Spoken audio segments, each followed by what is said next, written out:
Oh no, the washer's throwing an error code.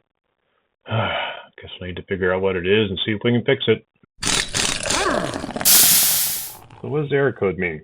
Well, you need to use the Google, put the model number and error code in, you'll get an indication of what the error code is. This is low flow. We kind of fixated on the level indicator hose because we've had issues in the past with it being slow to pump down. So we just did a general tear down and clean out of the thing, hoping we'd find a blocked hose or something like that. On some things that said that maybe the pressure sensor might be blocked. I ended up cleaning most everything and cleaning out that line. It wasn't blocked. What I noticed when we were doing a leak check is that it was running really slow, and this solenoid was on, but just a trickle of water coming through, and it should be able to do more. Kind of detail how we troubleshoot this kind of thing and isolate it down to the solenoid. So low water flow, boy, that could be just about anything.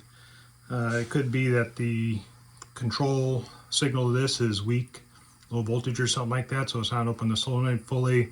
It could be bad supply from the water supply. It could be water supply to the house, but other sinks and things flow just fine, so I'm pretty sure we got good pressure to the house. What I noticed is you got these two solenoids right next to each other, and so we can eliminate the supply and the power if we move this line to this line and if we get more flow. Do be careful as you're working with live things. So the flow stops as soon as I do that, and then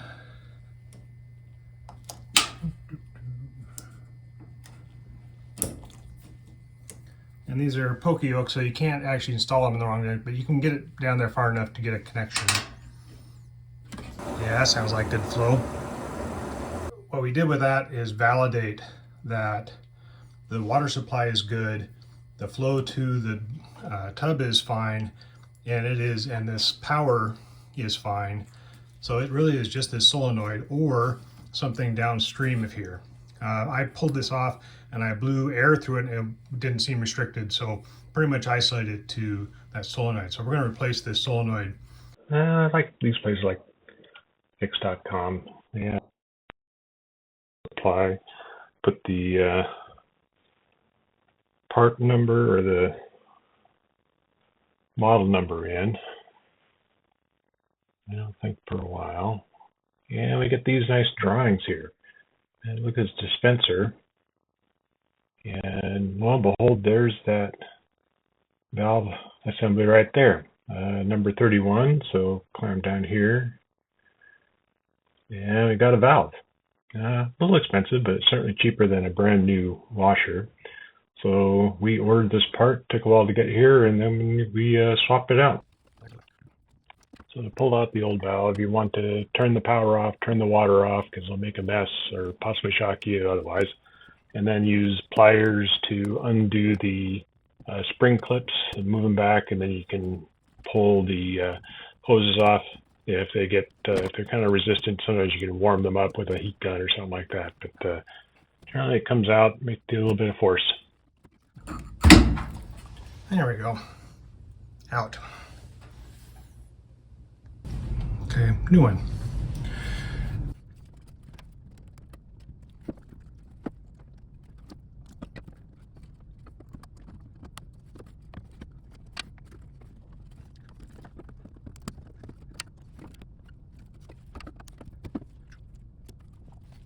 Okay, so got the solenoid valve replaced. I'm going to do a leak check on it, and one thing I want to do before I leak check is make sure there's no water already there, which there's a little bit there, so I'll wipe it up. So any water I see is evidence of a leak that I need to deal with. And then we're going to select, they turn it on. I plugged it back in and turned the water back on. Make sure we're on the clean dishwasher thing, and then I'll wipe up the water and then we'll up check.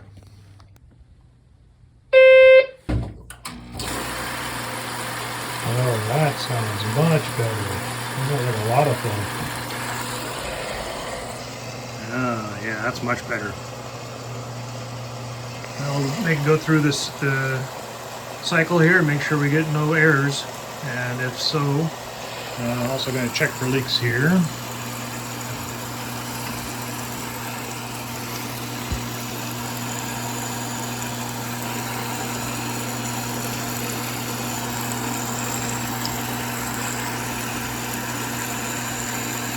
Just looking for leaks directly, and then looking for drops of water. Last thing you want is to hose all up, then start running it, and find you got a leak, and it builds up over time to get a puddle, and then, yeah. So, I consider this fixed. Take care.